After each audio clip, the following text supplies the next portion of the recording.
Welcome Yes. everyone to the Collie Bliss Beauty podcast. My name is Nicole Spalding, the host, and today I am joined by a wonderful guest by the name of Sulaiman Lee. And it is going to be an episode on the importance of Black identity. So we are celebrating October, which is the Black History Month, which is starting from tomorrow. So this episode really works in accordance with that, where we are understanding why Black identity is so important, what our identity can bring to workspaces and generally the community as a whole, and why it's so important for people as young as children to be invested in historical Black content and other aspects of Black history. So we are going to start the episode fully now. Please tune in using your handheld devices or whatever you're using today, whether it's AirPods. Make sure you've got the volume turned up because Sulaiman Lee is going to be discussing so much with us on this topic. Sulaiman, welcome. Yes, thank you for the invite as well. It's a pleasure to be here. So, I appreciate your presence. We're going to just start by you sharing your professional experience to the viewers, just a little bit about yourself and what you've been doing through your content. okay, so I've run an organization called Black Child Promotions. This year makes 22 years, where we go to the front lines of communities across the UK and promote Black literature, not just for Black History Month, but as a continuum. Because it's easier to fit European history in a month or British history in a month than it is African and Caribbean history, because ours goes back to the beginnings of time, and we don't believe that there's true representation within this society. So there's a saying that Malcolm X once said is that you can't allow your historical enemies to educate your children. You must take the initiative and be proactive in educating yourselves. So that's what Black Child Promotions does. And the inspiration behind this initiative was when I attended a conference in 2002, which was a non-governmental organizational conference that dealt with the issue of reparations and repatriation. And there was delegations from across the world, and I was part of the UK delegation, and that prompted me to start something in the UK from a grassroots level where I could reach out to the next generation and even the older generation and have an impact, from the underground. From an underground. And like you say, our history is so deep rooted, it can't be shared within a short period. No, It has to be broken down and shared definitely, across a longer time frame. So that's definitely. your achievement, or that's what your goal is, right? To really serve the Yeah, Black. just to provide a service because you can't rely on Waterstones, foils. You can't rely on university institutions. Even places like SOAS don't have the literature that we do. People like Sheikh Anta Diop, people like even Carter G. Woodson, who is the founder of Black History Month, who instituted it in the 1920s as a Black History Week, which was later adopted in around 1976 as a Black History Month. So, J. Rogers, Eric Williams, these are scholars that a lot of our young people don't know about. Even children's stories, because we have a lot of children's selection where children can learn about the Ifa and learn about Anansi, you know, and the Aesop's fables and these type of things, not just Roald Dahl and Dr. Seuss and the Eurocentric type of representation, which don't represent our children or our people in general. So we source these books from across the world and make it available for our people to access this information, and even the wider community as well, because it's not just our own people that buy these books, it's also people that are outside of our community who have been misinformed about our history, you know, that can also have access to this information also. It helps to open their minds as well. Yeah, definitely. By opening up their minds, it can change the dynamics in workspaces. Yeah, Obviously, this, especially the beauty workspace, which because that's something I work in, and it yeah. is underrepresented. Hmm. It's only in around 2022, I started to see Black beauty therapists. Before that time, I'd never worked alongside any of them. Okay. So I know Mhm. that there's not many of us in leadership roles. There's not enough of us maybe given the opportunity to elevate further. So I think from a personal standpoint, it's important for us to invest in our own identity and fully learn and not be afraid to bring that into workspaces and really be embracing ourselves fully. Definitely. I only bring that up because I came across a interesting article. I'm just going to refer to it. It's by The Guardian, and it talks about this was in May 2022, so a little bit past over a year, but still quite valid. Most women of color hide their heritage due to UK workplace racism. Hmm. And heritage being their real name. A lot of people from Indian descent or even sometimes Caribbean descent, they're actually hiding their names or Hmm. changing it so it comes across more British or more tamed to this society, which is devastating because Yeah. that is something you're given from birth, which forms a great part. One of the main parts of your identity is your name. Mhm. So to change that really fractures someone, I think, from a soul perspective, not just from professional. Yes, yes. Yeah, and then besides that as well, I did come across a couple of other points where it says more than 60% modify their language, hairstyle, clothes, or diet in order to fit in.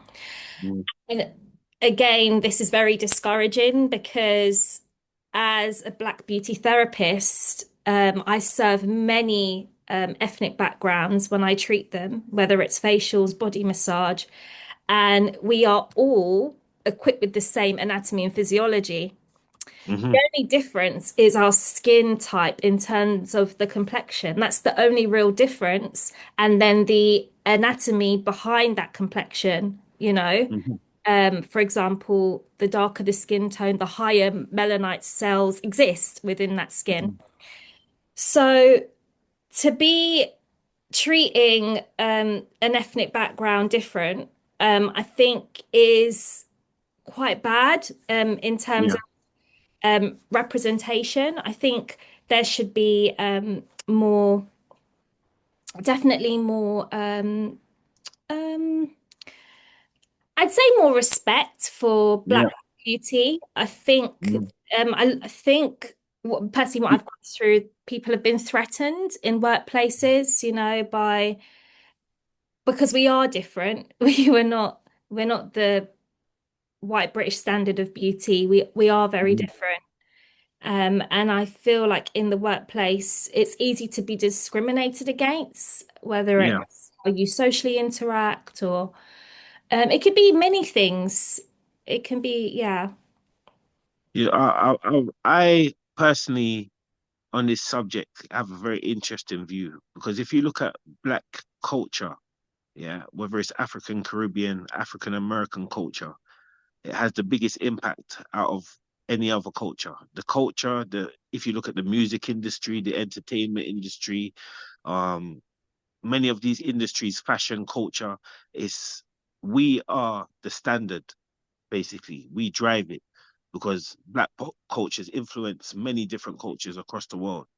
But the thing is, we don't usually benefit from our own culture and our own innovations. That's the problem. And even if you look at the hair care industry, it was run by a woman called Madam C.J. Walker. She I'm was one aware of of the pioneers. Yeah, Madam C.J. Walker. And pioneer, she right? was actually, yeah, she was a pioneer, but she was also a businesswoman. I believe she came up with the hot comb, because even we can go into, the when people talk about weave or talk about this, but as a man, I'm not really concerned about the way a woman wants to beautify herself. Yeah, because if you go back into ancient Egypt, women wore weaves. If you go into the Khoisan or the Bantu heritage, women used to cane roll their hair, crochet their hair. It's what women do. But my problem is the who benefits from this industry. It's a billions of dollars the hair care industry generates across the world, but it's run by people outside of our community. We're putting other people's children through universities. These people, if you look at my local hair shop in Tottenham, where we used to propagate our books outside of where we started 22 years ago, it's predominantly Asian. There's no black staff. There's been incidents in the hair shop where we've had to intervene, where women have got in arguments and racial slurs by the people selling them the hair or whatever, and they still frequent and go back in there even after the Asian man has insulted them. Yeah, and we've seen this. We've had to intervene. We've been outside of the shop because we're selling our books outside, and said, like, sister, why would you tolerate this type of behavior, disrespect, just to get products, and we must control our own industry. Yeah, self-determination is one thing that the most honorable Marcus Messiah Garvey talked about. And even, I'm not going into whether weave and all that is good or bad. What I'm saying is that who has the main control?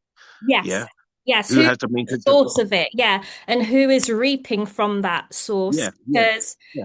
it's not the majority proportion is not us, is it? It really isn't. There No, are some no, black businesses springing up now that do sell hair care that are becoming distributors. Uh, yeah.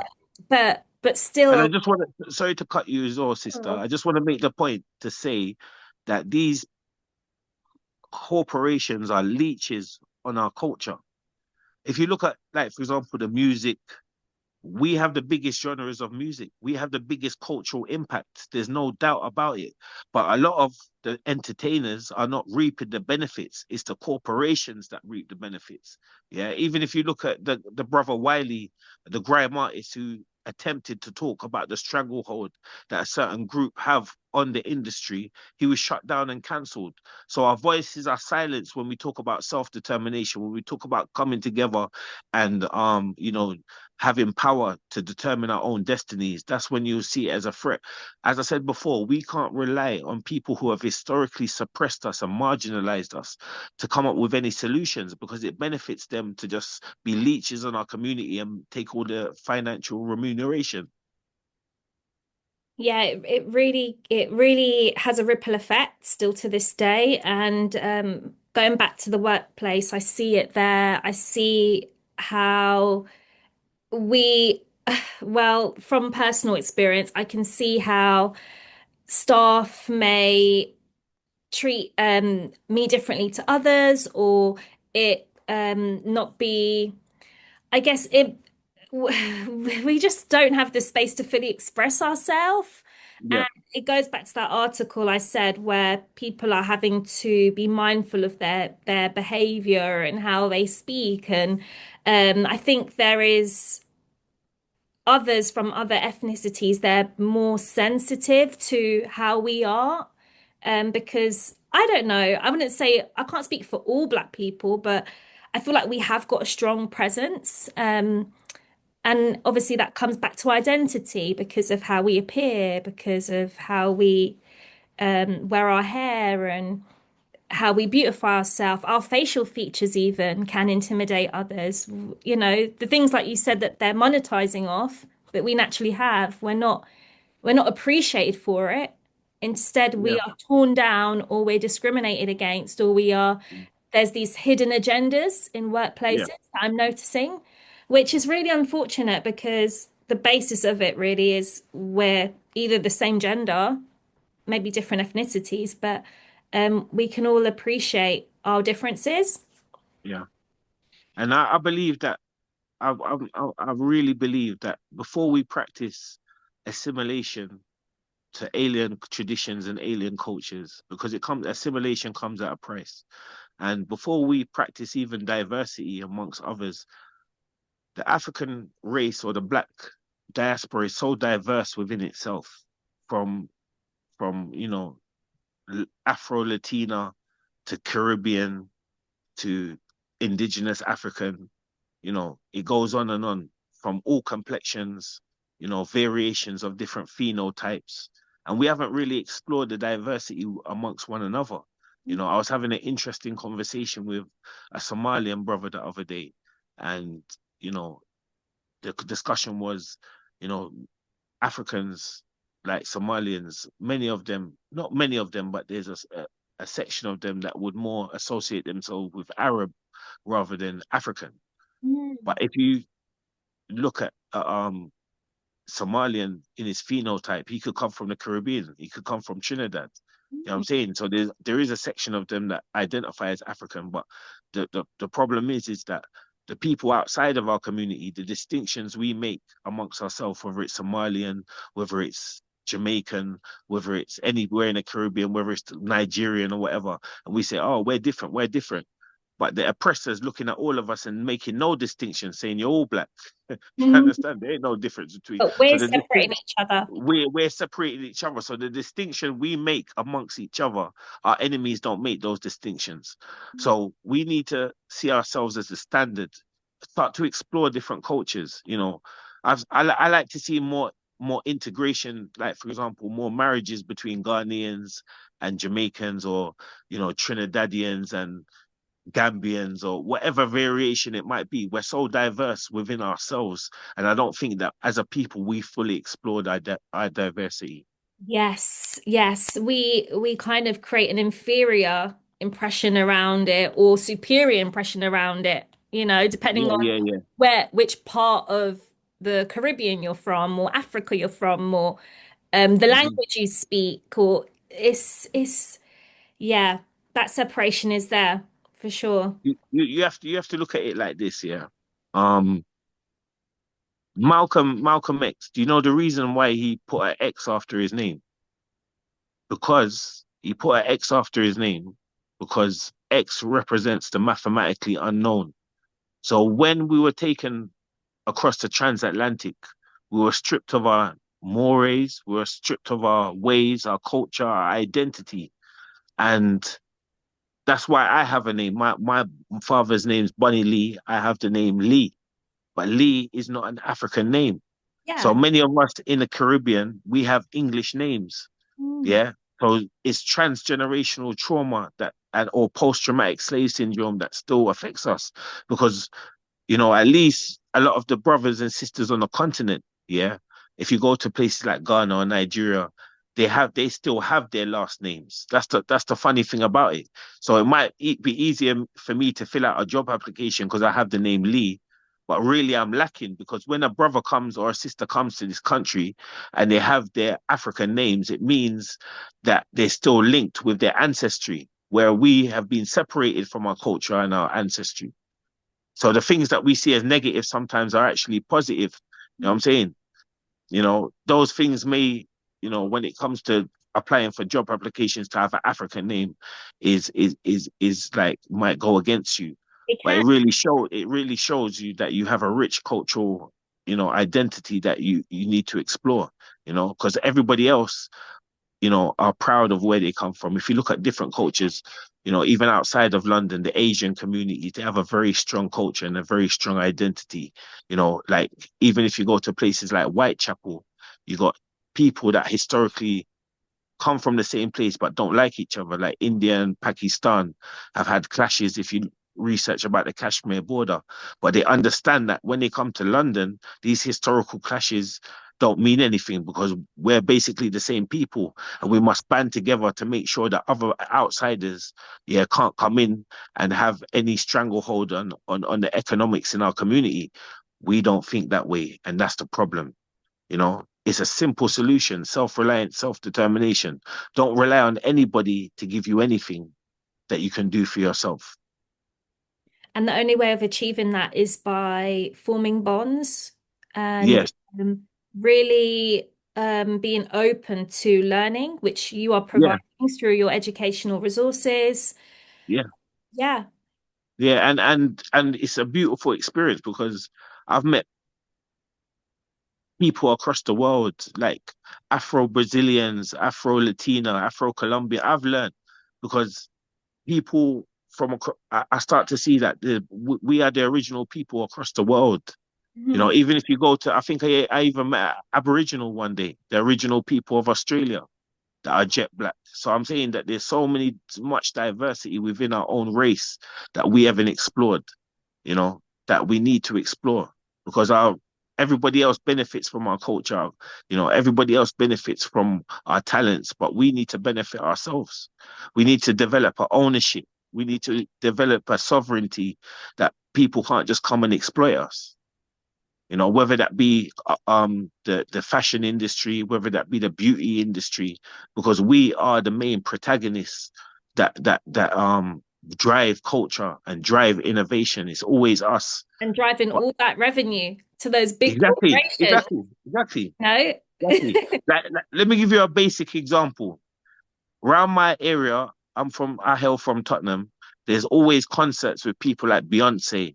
Now we've sold books outside. We're one of the only people who were allowed to do that. Yeah, sell books, cultural books outside the Beyonce concert. Not this year, but last year we did it. And what I noticed is that hundreds of thousands of people went, and predominantly not black people. It's, Okay. it's Caucasians that go to these concerts. Yeah, that are the biggest fans of. And some of the funny thing about it is that someone who might go to a Beyonce concert may discriminate against you in the workplace because you're not Beyonce. So she might go and see a black woman in concert and listen to the music and love the lyrics and love the culture. But when she comes back to her workplace, she still has that cognitive bias towards her own, work colleagues.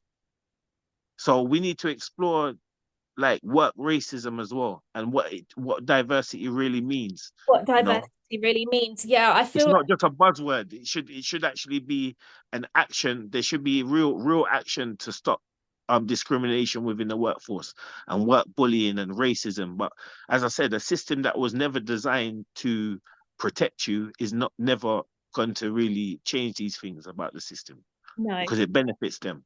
it benefits them, and if everything's kept quiet, then and it there will never be real change. Yeah. So, what can we do as individuals, as Black people? What small steps can we start to make to strengthen our Black identity? For someone who maybe have attended the British school regime Mhm. from toddler up to teenagehood, what can they start to do during those years to really form a good identity in who they are? Well, take priority in learning because we live in a lifelong learning economy. So you never stop learning. So try to learn as much as possible about yourself and about the environment in which you live. Yeah. I always say to young black men as well is don't fall into social narratives because there's an agenda to criminalize many of us from early age, which marginalizes us from the workforce and the system and all of these things. Yeah. So don't do anything that's detrimental. Don't kill your future. And don't fall into these social narratives that they have from us because we're kings and queens. We're not thugs. We're not gangsters. Yeah. So another thing I would say is raise your children because it's easier to raise strong children than it is to repair broken adults or broken men. So Dr. John Henrik Clarke, one of our major giants, one of our scholars, said that the revolution doesn't always start with protest and going out to protest. It starts with rebuilding the black family. So a solid black family, meaning that you know is the foundation.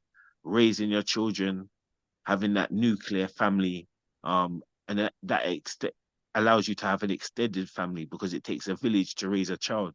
So we need to bring back family values. We need to bring back morals, and we need to stop the individualism because there's a South African terminology called Ubuntu, which means I exist because you exist, and you exist because I exist. We are one.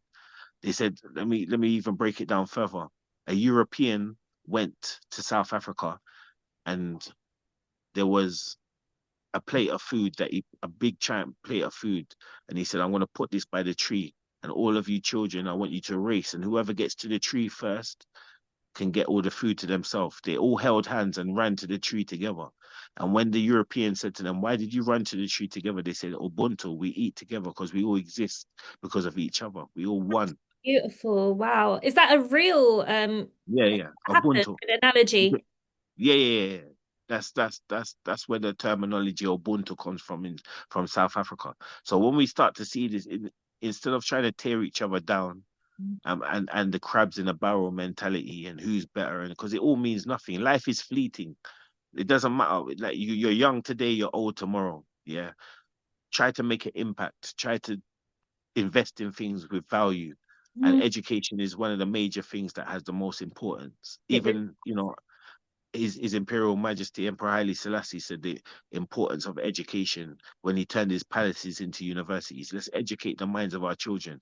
Even if we are not good with academics and we don't like to read, let's encourage our children to read. Let's encourage our children to do something better than just there's nothing wrong with it, but just sports and entertainment, because I noticed that's a social narrative.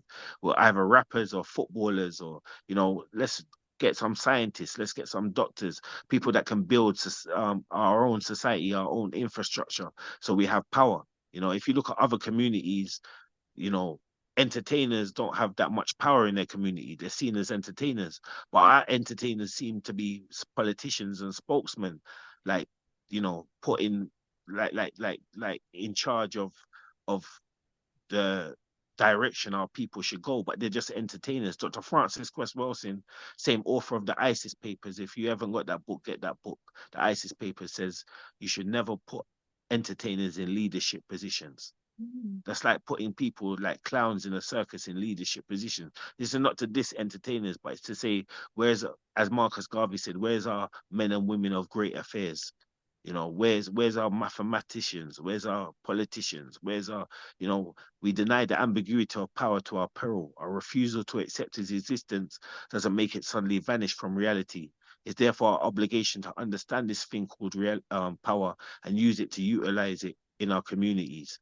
So we can't be apathetic towards power. To attain power, we need to realize self-determination, and we need to band together and put all our skills together so we can make a better future for the next generation.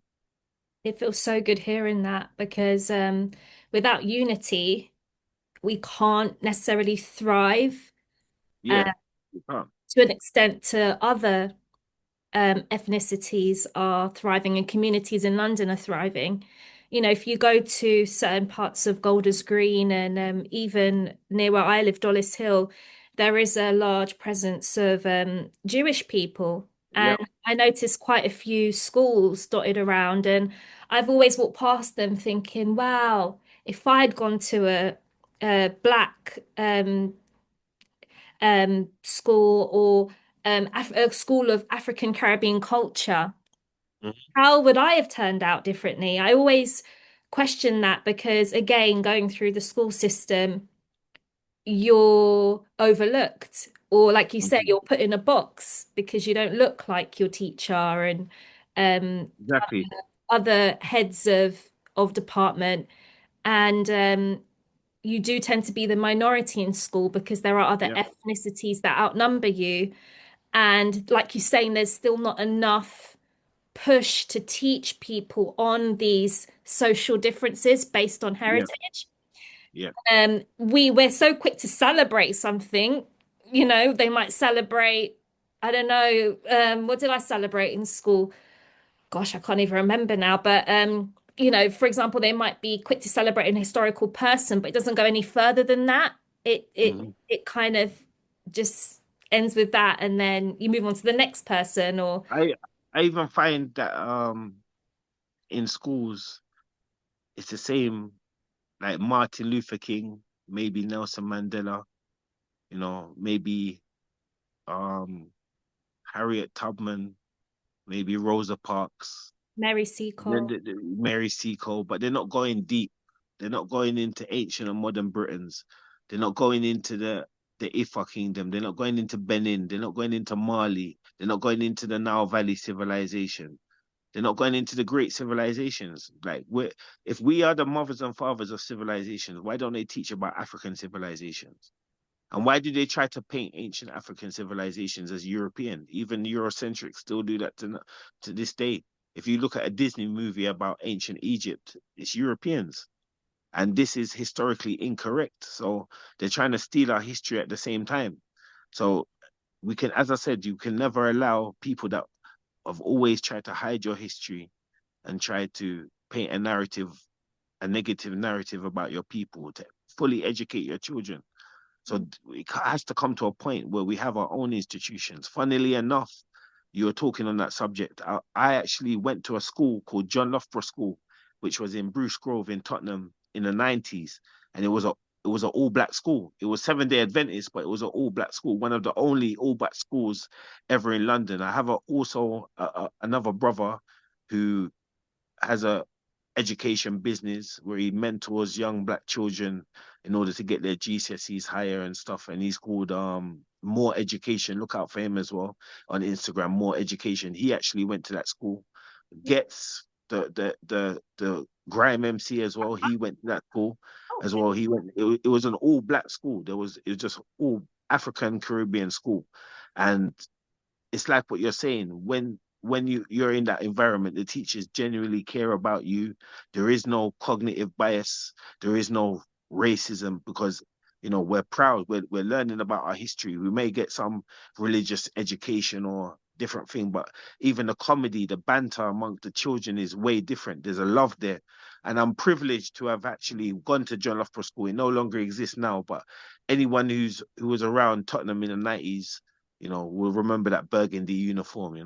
So why did that school fade out? What was the reason? It was a private school before, an affordable private school for working to middle class black children in the area, parents in the area.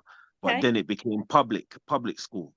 And then when it became public, then it started to diversify and become multicultural. And then from that, it just phased out. I think it went into a primary school, and then I think there's a school there now, but it isn't the same John Loughborough School. John Loughborough School was a legendary school, all black. Imagine going into the office and seeing a black head teacher, deputy head teacher, caretaker. We used to make fun of one of the caretakers. Yeah, the caretaker used to have a Bobby Brown hairstyle, so we used to like make fun of him. He used to chase us. He used to have Bobo Ashanti, Rastafari. He used to come and do the painting and decorating. Big up Ras Lowy. It was just we had representation all around. You know what I'm saying? So to go to that school, John Loughborough at the time, a lot of us are still friends to this day. Even if we're not close like that, we know of each other because it was a special school. And it's exactly what you were saying. Like we need that for so we don't have an identity crisis. We need that kind of representation around us. And I don't think that our children have that representation, you Yeah. know? This is why I Like think even yeah, mental health is on the rise because yeah, it is so many factors, but identity is at the core of of someone's course. being. And I think we are so fragile already in this society of being Black and trying to thrive. And without that core identity, it really does um prevent you from really reaching your full potential Exactly. sometimes. And Did you you can't hear about you fall into did you those hear social about yeah, stereotypes, like you said. did you hear about this? There's two things that happened. In one thing happened in 2018 Okay, where there was a child that went to Fulham Boys School. right. Yeah. And I was at this protest. There was a protest about this, yeah. And he went to Fulham Boys School. He was like a Rastafari youth. And I think Fulham Boys School has policy on, dress code or whatever.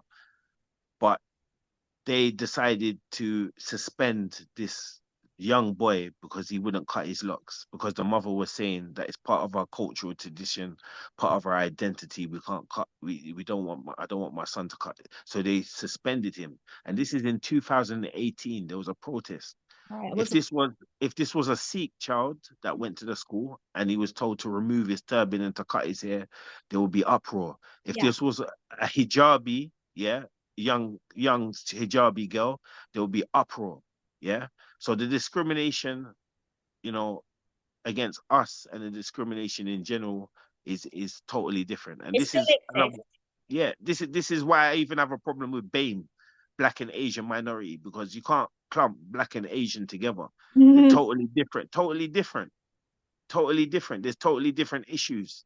Mm, Because even maybe Tony Sewell wrote a report in 2021 saying that institutional and structural racism no longer exists in the UK. And this is a black man. So that may be true that there's been progression amongst Asian communities and so forth. But anti-black sentiment, make no mistake, anti-black sentiment still remains the same to this day. that is a powerful note to end on. And I'm so grateful we've had this chat today, Solomon Lee. Yeah, I'm grateful to be invited. Grateful.